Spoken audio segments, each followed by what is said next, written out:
నాకు అద్దె పడతా, నీకు అద్దె పడతా. జింక బిర్యానీ ఎంత భోజనం బాగుంటుంది. హల్లెలూయా. అలాంటి జింక బిర్యానీ తిన్న సింహము ఒక రోజు ఆఖరి కొట్టాలట. ఎందుకంటే తెలుసా, ఏమో ఒక్కోసారి అలా అవుతుందట. కానీ దేవుని యందు భయభక్తులు కదా, దేవుని యందు భయభక్తులు కలిగి దేవుని మార్గంలో నడుచుకున్న నీకు ఎప్పుడు రోజు బిర్యానీయే. దేవునికి స్తోత్రం. చూస్తాం ఏదైతే రోజు ఉదయం సాయంత్రము మాంసాహారం వచ్చిందా, లేకుంటే మామూలుగా ఒక రోజు రొట్టెలు వచ్చి దాంట్లో ఏదైనా టమాటా చట్నీ వచ్చిందా? రోజు ఏం తింటాలే నా బిడ్డ, ఉదయం మాంసమే, సాయంత్రం ఈ మాంసమే అని అనుకుంటే అని ఎప్పుడైనా టమాటా చట్నీ పంపించాడు దేవుడు. ఏమి తింటాంలే ఎలియా, పప్పుసోరు, సాంబారు. మనమైతే అనుకుంటాం చుట్టాలు ఫస్ట్ కోడి మాసం భోజనం పెడతాం. అలా అనుకుంటారు, అమ్మాయి ఎంత ప్రేమ ఉందో కానీ సాయంత్రం సాంబార్ ఉట్టి సాంబారే ఉంటుంది. ఇక అంతే. ఇక ఎల్లుండి వాళ్ళు ఉంటారేమో భయం వేసి ఇక పచ్చడే, ఇక ఆ పచ్చడి నాకు నాయన ఈ ఇల్లు ఈ ఫ్రెండ్స్ పోతే చుట్టబోద్దు అనుకుంటాడు. కానీ నా దేవుడు రోజు మాంసమే. హల్లెలూయా.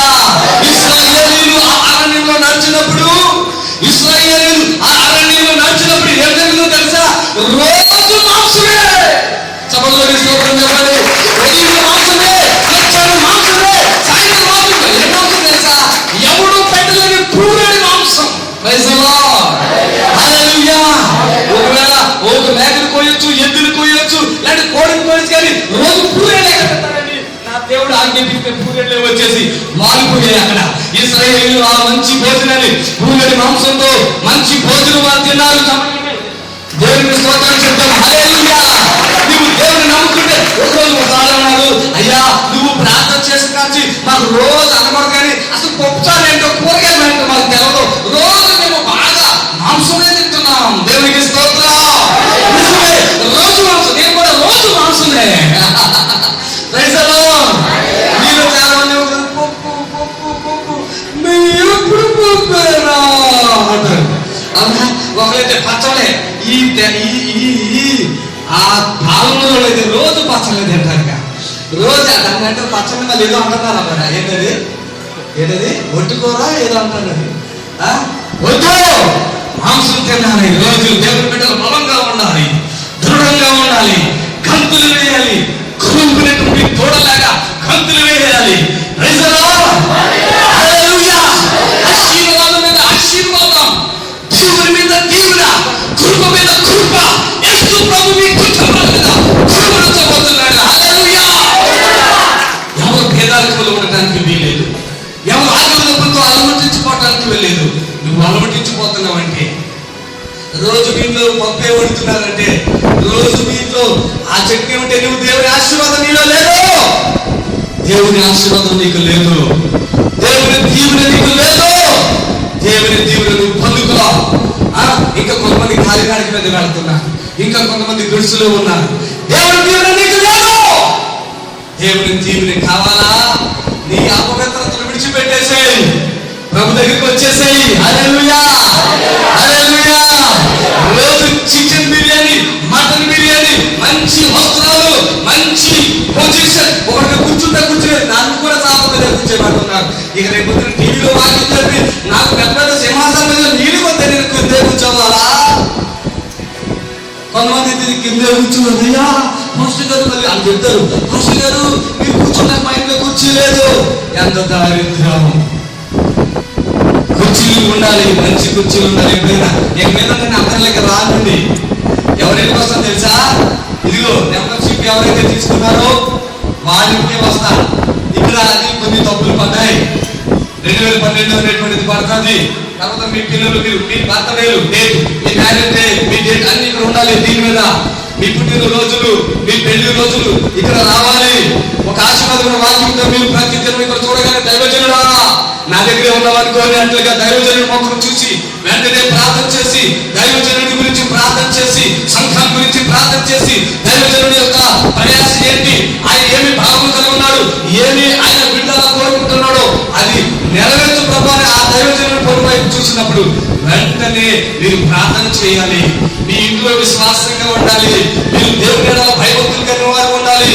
మంచి పొజిషన్ లో మిమ్మల్ని నేను చూడాలి. అలాంటి వారికి వస్తాను. నేను అందరికి రాను, కుర్చీ లేని వారికి రాను.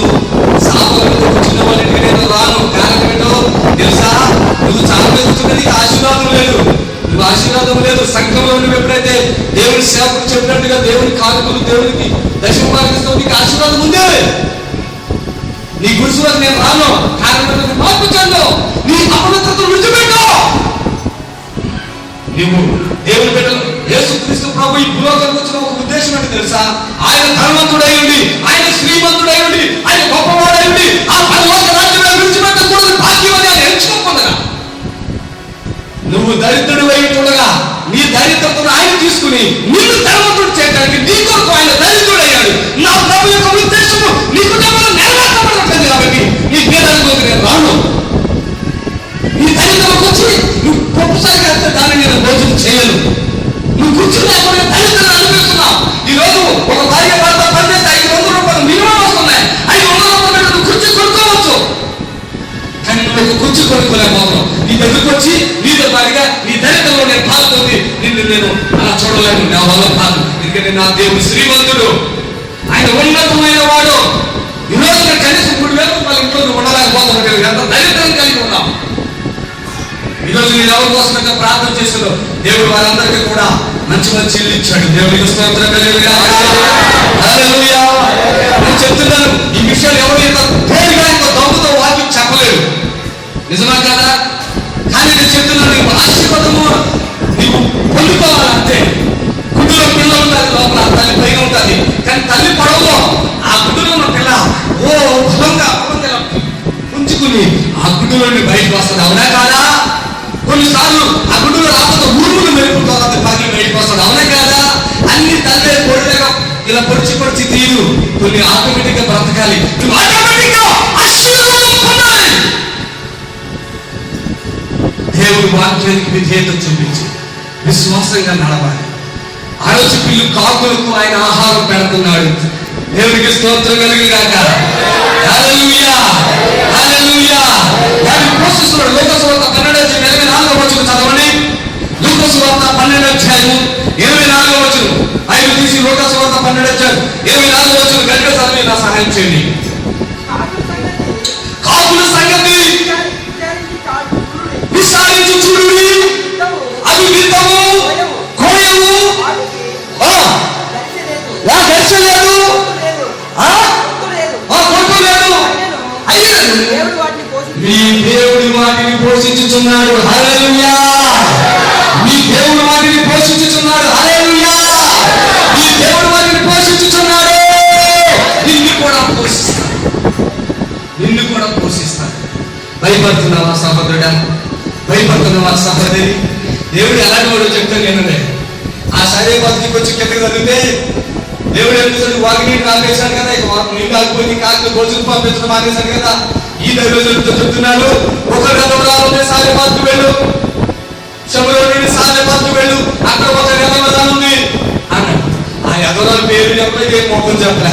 ఈయన సంచి తగిలించుకుని కర్ర పట్టుకుని ఆ ప్రవక్త నెమ్మదిగా వెళ్ళాడు. ఆ సాలెపాతుకి వెళ్తే అక్కడ ముసలావిడి, అంటే ముసలాడు ఒక ఆవిడి, యదవరాలు భర్త చనిపోయిన ఆవిడ ఎక్కడ ఉంటుందండి కదా. భర్త చనిపోయింది, యదవరాలు ఒక పిల్లోడు ఉన్నాడు. ఆమెని డబ్బిస్తుంది, ఆమెను పోషిస్తుంది దైవజనుడు. ఎందుకంటే వర్షం లేదు, పంటలు లేవు కదా. వర్షం లేదు, పంటలు లేవు, అందరూ కూడా భోజనము లేక చచ్చిపోతున్నారు. చాలా మంది భోజనం లేక చనిపోతున్నారు. భోజనం లేక చనిపోతున్నప్పుడు అక్కడ ఎన్ని భోజనం దొరుకుతుంది? ఒక యదవరాల దగ్గర ఉంటుంది, ఏదన్నా ధనవంతుల దగ్గరికి వెళ్తే కూడా ఉంటుంది కదా. యదవరాల దగ్గర ఏముంటుంది చెప్పండి? ఏమీ లేదు అక్కడ. కానీ ఆమె దగ్గర ఏముందో తెలుసా? ఆమె ఒగ్గుని అక్కడ చిన్న కట్టెలు వేరుకుంటుంది, ఆ పొలం దగ్గర కట్టెలు వేరుకుంటుంది.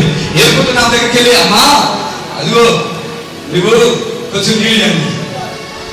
ఓన్లీ నీళ్ళంటే అక్కడికి ఇబ్బంది, నీళ్ళు కొంచెం ఉన్నాయి తాగేటట్టుగా అది తీసుకొస్తాకి వెళ్ళింది. ఆ పాప కొంచెం నీళ్ళు ఎక్కడో ఉన్నది, తాగేది కదా. పెద్ద ఆయన దేవుడు ఎవరో లేకున్నాడు కదా అని కొంచెం నీళ్ళు ఇవ్వడానికి ఆమె ఇష్టపడింది. ఓకే సరే నీళ్ళు తీసుకొస్తాను ఎందుకంటే ఆ నీళ్ళు తీసుకొస్తా. నాకు నువ్వు ఏం చేయలేదు తెలుసా? ఆకలి బాగా ఉంది, ఒక అప్పమ్మను తీసుకురా అట్లాంటి. కరువు కాలంలో భోజనాలు భోజనాలు పెడతారండి. కరువు కాలం వచ్చేసింది, భోజనాలు పెడతారా? భోజనాలు కరువు కాలంలో భోజనాలు పెడతారండి? ఎవరు పెట్టలేరు. బాబు మాకే లేదు భోజనం, నీకెక్కడి నుంచి తెచ్చిస్తామంటారు కదా. కానీ ఈయనంటాడు మళ్ళీ అదనదు, కొంచెం ఏం చేస్తాడు, ఒక అప్పం నా కోసం తీసుకురా అన్నాడు. ఆవిడంటే, అయ్యా దైవజనుడా అయ్యా ఇదిగో నా దగ్గర కొంచెం నూనె, కొంచెం పిండి మాత్రమే ఉంది, ఇక ఈ రోజుతో నా కుమారుడికి అది పెట్టేసిన తర్వాత ఈ రోజు మేము ఇక రేపు నుంచి మాకు భోజనము, ఈ అప్పం తినేస్తే మాకు ఇక భోజనము, అందరూ చనిపోతున్నారు, వాళ్ళతో పాటుగా మేము కూడా చనిపోతాం. అయితే అమ్మా నువ్వేం చేస్తావంటే దాంట్లో ఒక చిన్న అప్పం మొదటిగా నాకు తీసుకుంటున్నా. దేవుడికి స్తోత్రం. హల్లెలూయా. ఈ పువ్వులు తీసుకుని ఆ దైవజనుడు తీసుకుని ఇంటికి వచ్చి అప్పాలు రెడీ చేసింది. Praise the lord. దైవజనుడికి కూడా ఇంకెందుకంటే అదే లాస్ట్, నూనె అయిపోయింది, పిండి అయిపోయింది, లాస్ట్ అయిపోయినదంతా కూడా దాంట్లో ఉన్న కొంచెం నూనె ఆ పిండి తీసి అప్పాలు తయారు చేసి ఒక అప్పం మొత్తం అంతగా దైవజనుడి చేతిలో పెట్టింది. దేవుడికి స్తోత్రం. ఆయన తింటూ ఉన్నాడు. Praise the lord. హల్లెలూయా. ఆయన తింటూ ఉన్నాడు, అప్పం తింటున్నాడు, ఈమె కొడుకుతున్నాడు. ఈమె వెళ్ళి మళ్ళీ నూనె కాడకి వెళ్ళి నూనె డబ్బా చూస్తే నూనె ఫుల్గా ఉంది. చప్పటి స్తోత్రం చెప్పండి. మీరంతా ఆ దాంట్లో ఆ డబ్బా నిండా పిండి ఉంది. ఎంత అద్భుతం. హల్లెలూయా. ఎంత ఆశ్చర్యం. హల్లెలూయా. నిజంగా నీ జీవితంలో ఏదైతే లాస్ట్ అనుకున్నావో, నా బ్రతుకు లాస్ట్ అనుకున్నావో, నా జీవితం లాస్ట్ అనుకున్నావో, నీ జీవితాన్ని దేవునికి సమర్పిస్తే సమృద్ధిని ఇస్తాడు. ఏదైతే ఉన్నదో మొదటగా దైవజనుడి చేతికి ఇస్తే దానిని దేవుడు ఆశీర్వదిస్తాడు. హల్లెలూయా. హల్లెలూయా. నీ పేదరికంలో నువ్వు మగ్గిపోతున్నావు, దేవుని మాట వెనక నువ్వు పేదరికం మగ్గిపోతున్నావు. ఆ కరువు కాలం అంతా కూడా అంటే 3,5 సంవత్సరాలు కూడా ఈ నెలవరాలు దైవజనుడికి మొదట అప్పగించినందుకు 3,5 సంవత్సరాలు తన కుమారుడు చక్కగా పోషించబడుతూ నూనె అయిపోలేదంట, పిండి తప్పు కలిగిన సమృద్ధితో ఉన్నారంట. అందరూ కూడా ఆకలితో చచ్చిపోతున్నారు. కానీ దైవజనుడు చేసుకున్న ఈ కుటుంబంలో, దైవజనుడికి ఆహారం పెట్టిన ఈ కుటుంబంలో ఎలుతూ అనేటువంటి లేదు. హల్లెలూయా. హల్లెలూయా. హల్లెలూయా. హల్లెలూయా. హల్లెలూయా. అయ్యో ప్రభువా నన్ను పోషిస్తున్నావు, సేవకుడిగా నన్ను పోషిస్తున్నావు, థాంక్ యూ గాడ్. హల్లెలూయా. మంచిదే. కానీ ఇదిగో ఈ ప్రజలు ఆహారం లేక, పంట లేక, ఆహారం లేక, ఈ పశువులు నీళ్ళక చనిపోతున్నాయని అంటే 3,5 సంవత్సరాల వరకు వెయిట్ చేశాడు, ప్రార్థన చేసుకుంటా. 3,5 సంవత్సరాలు ప్రభు వాక్కు ఎదురు చూశాడు. ఈనాడు కొంతమంది చర్చికి రాగానే రోగం తగ్గిపోవాలా, చర్చికి రాగానే ఆశీర్వాదం రావాలా, చర్చికి రాగానే గొడ్రాతనం పోవాలా, చర్చికి రాగానే వాళ్ళు ఏదంటే అది వచ్చేయాలా, లేకపోతే బయటికి వెళ్ళిపోయి ఏమి లేదు, ఇక్కడ లేదు, అక్కడ లేదు, ఏమి లేదని చెప్పుకునే వాళ్ళు కూడా ఉన్నారు. నా ప్రియులారా, దేవుని మాటకు మీరు కనిపెట్టాలా. దేవుడు ఏది చెప్తాడో అది చెప్పి అది మరలా ఆయన వాకు వచ్చే వరకు కూడా ఏలే కనిపెట్టాడు. ఆ 3 అంటే ఆ కనిపెట్టడం ఎంత కనిపెట్టాడు, 3,5 సంవత్సరాలు కనిపెట్టవలసి వచ్చింది దేవుని వాకు కోసం. అప్పుడు వరకు ఏం చేస్తాడు, ఆ గర్భాలు వచ్చిన భోజనం తింటూ అక్కడే మోకాళ్ళకు నుండి ప్రార్థన చేసుకుంటూ ఉన్నాడు. దేవునికి స్తోత్రం. హల్లెలూయా. నిజమే, దేవుని యొక్క మాటను మీరు వినాలి. దేవుడు వాక్కు వచ్చే వరకు కూడా ఈ విషయంలో ఏదైనా కష్టం ఉందా, నీకు ఏదైనా బాధ ఉందా, దేవుడికి సలహా ఇచ్చేవాడుగా ఉండకూడదు. దేవుడు ఎప్పుడు ఏం మాట్లాడతాడో, ఎప్పుడు నీకేం చెప్తాడో ఆ మాట కోసం నువ్వు ఓపికతో వినాలి. ఆ మాట ఎప్పుడు వస్తుందా, దేవుడు ఏం చేయమంటాడో అది అలా చేయడానికి ఓపికతో ఉండాలి. నాకు ఈ భాష ప్రార్థన చేయట్లేదేమో, నాకేం జరగట్లేదు, నాకు అలా జరగట్లేదు, ఎలా జరగట్లేదు అని అనుకుంటుంటే అది తప్పు.